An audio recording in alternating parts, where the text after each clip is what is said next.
calon gubernur nomor urut 1 bertanya ke pasangan calon nomor urut 2. Baik, waktunya untuk bertanya 1 menit, silakan Bapak. Ya, Pak Darmakun, Pak Kunwardana yang saya hormati, salah satu perlindungan terhadap SDM adalah tentu kesehatan. Kita pernah mengalami pandemi COVID yang sangat luar biasa. Saya andai waktu bisa diputar kembali, kira-kira gitu ya. Kira-kira apa yang bisa kita lakukan untuk lebih baik dalam menyelesaikan yang namanya pandemi yang nauzubillah jangan sampai terulang lagi. Tapi andai kita waktu bisa berulang kembali seperti itu, kira-kira respon negara itu harus seperti apa dalam melindungi SDM? Karena banyak sekali korban dari yang namanya pandemi. Terima kasih, itu aja. Masih ada sisa waktu? Cukup. Cukup, baik. Dan kami persilakan kepada paslon nomor urut 2 untuk menjawab pertanyaan dari calon gubernur nomor urut 1. Kami persilahkan, waktunya 2 menit. Persoalan pandemi adalah persoalan isu kesehatan. Kita harus belajar melihat bukan yang tertulis tetapi yang tersirat. Saya punya pengalaman selama ini baik pengalaman pendidikan, biasa melihat selalu waspada dan melihat yang tersirat. Jadi kita harus waspada dari setiap isu yang ada. Apakah itu memang genuine atau merupakan infiltrasi asing untuk mengambil kedaulatan bangsa lewat isu kesehatan. Dan juga mengancam keselamatan masyarakat. Saya paham betul tentang pandemi ini. Pandemi ini adalah agenda terselubung dari asing untuk mengambil alih kedaulatan negara.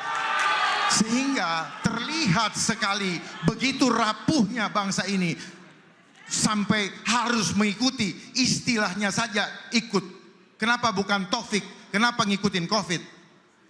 Bahkan banyak dari antara kita yang tidak paham bahwa PCR yang dipakai selama ini boleh diuji itu bukan untuk mengetes virus.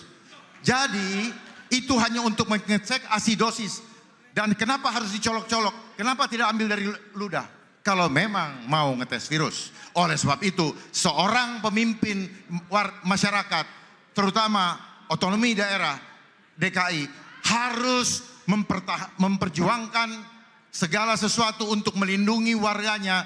Jangan sampai gara-gara pandemi ekonomi hancur, dibiasakan online, UMKM hancur, dan kemudian rakyat ditakut-takuti. Bagaimana akan menuju ke kota global yang sejati kalau hati rakyatnya disakitin, pikirannya dirusak, dan badannya diracunin. Semua itu hanyalah omong kosong belaka. Mari sama-sama kita sukseskan program Jakartaku Aman karena indah adabnya. Waktu habis, terima kasih. Mohon tenang hadirin. Kami persilakan calon gubernur dan atau calon wakil gubernur nomor urut 1 untuk menanggapi Bapak Ridwan Kamil atau Bapak Suswono. Kami persilakan, waktunya 1 menit. Ya, itulah pentingnya koordinasi antara pemerintah pusat dengan pemerintah provinsi atau kota kabupaten. Terjadi perbedaan pendapat itu biasa, ya. Kita perdebatkan di ruang-ruang yang sifatnya politik, ruang-ruang yang sifatnya bisa menginfokan bahwa ada perspektif lain mungkin dalam menyelesaikan sebuah permasalahan sekelas seepik yang namanya pandemi.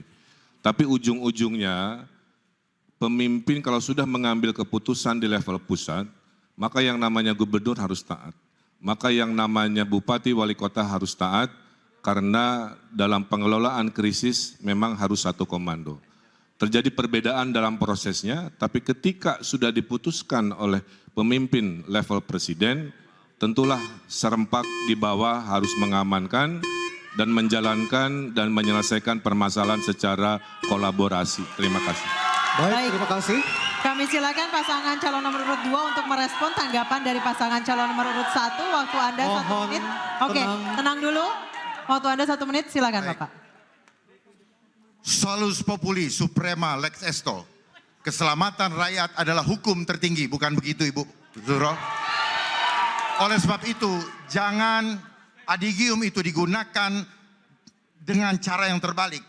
Seolah-olah ingin menyelamatkan keselamatan rakyat sebagai hukum tertinggi. Tetapi udang di balik batunya adalah sebaliknya ingin menghancurkan rakyat sehingga rakyat semua menjadi tidak bisa hidup dan bahkan akan menjadi budak. Saat ini kita ada dalam program ketiga yaitu control population, di mana mereka ingin mengontrol kegiatan aktivitasnya dan ingin mengontrol jumlahnya.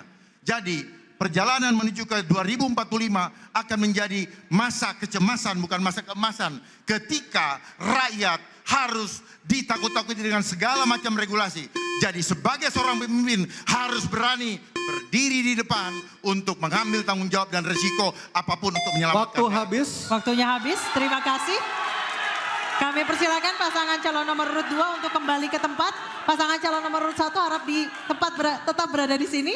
Bapak, silakan kembali ke tempat pasangan calon nomor urut 2.